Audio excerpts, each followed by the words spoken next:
Teachers of Reddit, what is the smartest / most creative way of cheating that you've seen? During a keyboard harmony lab exam, a room with 28 keyboards, one devious student had previously recorded another student's perfect performance of the exam piece on MIDI. The cheater played the recorded piece on MIDI, but used all the right hand motions on his keyboard at the back of the room to try to fool me that he was actually playing it in real time. Unfortunately for him, the student he recorded happened to be my piano student, and I recognized the distinctive playing immediately. I didn't embarrass him during class by calling him out on it, but dealt with the problem privately, a lesson he told me later that would stay with him for the remainder of his life. Did you break his fingers? It sounds like you broke his fingers. Physics professor posted the answers to the homework online after it was due. Thing was, he was just making the existing pages visible and the URLs followed a simple and predictable format. If you knew the URL you could look at it before it was made public. http fake address.physics.edu/physics/homework 001 002 003 etc.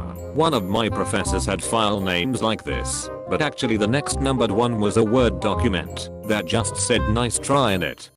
Harvard wants to know your professor's location.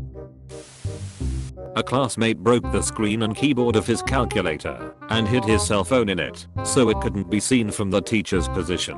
The teacher approached him from behind and caught him though. BRB bringing a calculator to a biology test? I brought one to a history exam. Don't know why. Let's see, 407 years ago divided by 365, plus factor in the leap year day every 4 years, and yes, Paul Revere did warn us that the French were coming in the summer of 1797.237956688777777. There was a class that allowed you to bring one sheet of handwritten notes to exams. I knew a guy that created a font of his own handwriting and used to print the entire study guide onto a piece of notebook paper, front and back. He even set the font color to pencil gray and managed to get the margins and spacing exactly right to look like it had been handwritten. Modern problems require modern solutions. High school kids recreated a Snapple label where the nutrition panel on the back had all the answers, formulas, etc. Only got caught because I'd never seen the flavor before and wanted to see how much sugar was in it. I can imagine how worried they were when you inspected the bottle like, oh, how much sugar is in this? You're all failing. College physics, girl with a really intricate tattoo on her leg, wrote formulas in between the tattoo lines. Even looking closely you couldn't tell, unless you knew what you were looking for. You could tell it was test day because she wore shorts. So then how'd you find out? I think I saw this one. Teacher is checking out the student's leg and ends up finding out she's cheating. He threatens to suspend her unless. Not sure if this would work anymore, but if I had a paper to write on a book I didn't read, I would find a well-written paper online. Then translate the entire thing from English to German, German to French, French to Spanish, then Spanish back to English. Pull the original paper and the new one up side by side and clean up the grammar on the new paper and you've got the same concept, but written just different enough to not be plagiarism. Worked like a charm. We had one teacher, probably 2005ish, who barely spoke English. A couple of the guys would just take an article, swap the first and last halves of each sentence and hand it in. Because he spoke the most broken English, he was Chinese, he wasn't able to distinguish it from proper English. This is before the anti-plagiarism tools we have today.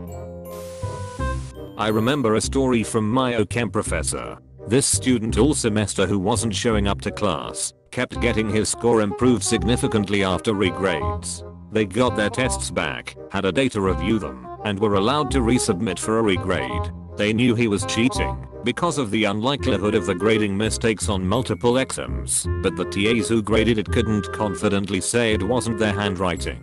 Ultimately it was an office worker for the department who figured it out near the end of the semester. His staples were angled different than the exams handed out that were mass stapled. He was recreating the test, printing it, re-answering it, and then grading it in the same pen as the TAs, and had done a good job copying the writing style. Or, such a small detail. RIP. My teacher shared with us a story about how, since she allowed eating during her tests, one person pulled out a giant bag of M&Ms and ate a specific color corresponding to a /B/C/D.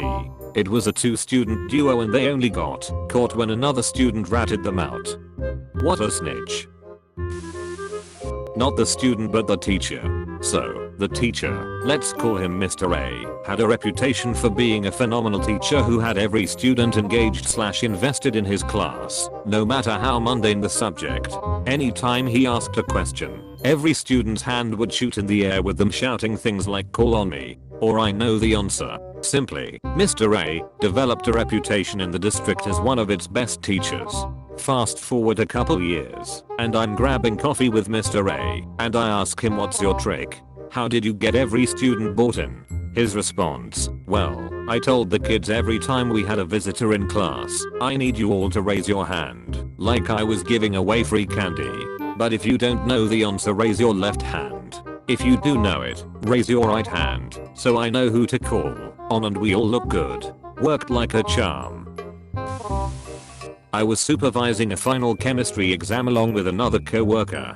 Not 15 minutes in, a hand slams down on a desk, and I turn around expecting the worst, only to see my co-worker angrily shouting at a pair of really frightened 10th graders whose desk he smashed. Amidst the shouting I caught the words, "Morse code."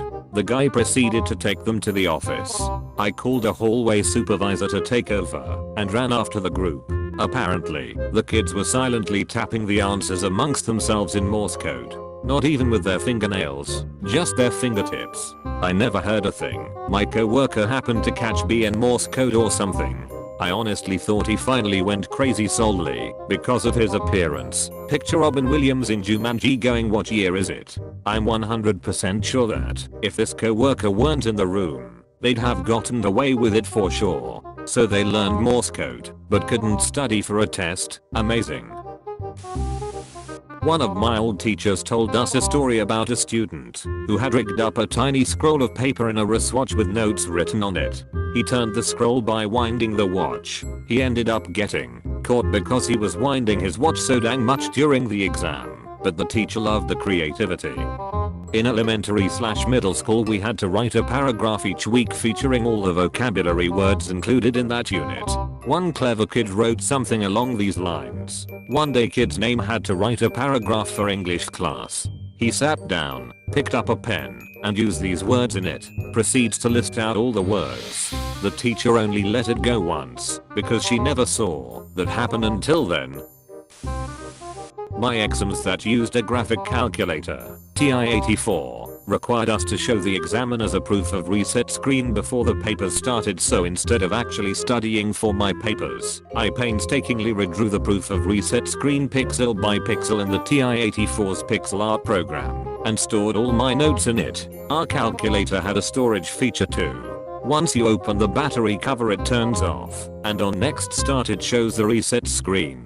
We had to open the cover and let the teacher press OK to reset. No way of cheating here. If it's a TI calculator, set a really simple program to launch on startup with a fake reset screen and OK box.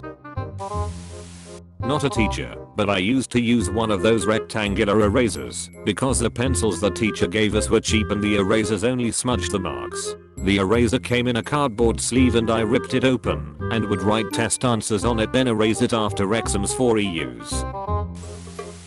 In a lot of my college courses I wasn't allowed to use anything higher than a TI-84. So I took the guts of my TI-89 and swapped it into my TI-84. Never got caught. Oh crap, that's the way to do it. I can name the worst, and I've definitely shared it before, but it wasn't my student, it was a friend's. She downloaded a worksheet for the kids to do while she was in a meeting of some sort. Kids found the worksheet's answer sheet online and proceeded to copy the answers. Last answer said student responses will vary. And that's what one kid wrote as his answer. Other times you'll see one kid misspells something or gets an answer wrong. and everyone who copied from him has the same error. This happened to our entire group of chem students last year. Everyone in the classes were cheating on the homework because the answers were always online. In the second semester, someone made the mistake of writing answers may vary, and the teacher finally realized we were all cheating. I was grading a written assignment that had a 1,000 word count minimum, and one particular paper just felt really short to me despite Word telling me it was roughly 1100 words long. On a hunch I hit Ctrl A, and sure enough after the paper concluded there was a lot of white nonsense text on a white background. That's gotta be the dumbest form of lengthening a paper there is. If you email a document, one click foils the plan, and if you turn in a hard copy, the white text doesn't even count. Thanks for watching. If you enjoyed this video, please consider leaving a like and subscribing for more videos like this. Don't forget to leave your stories in the comments below.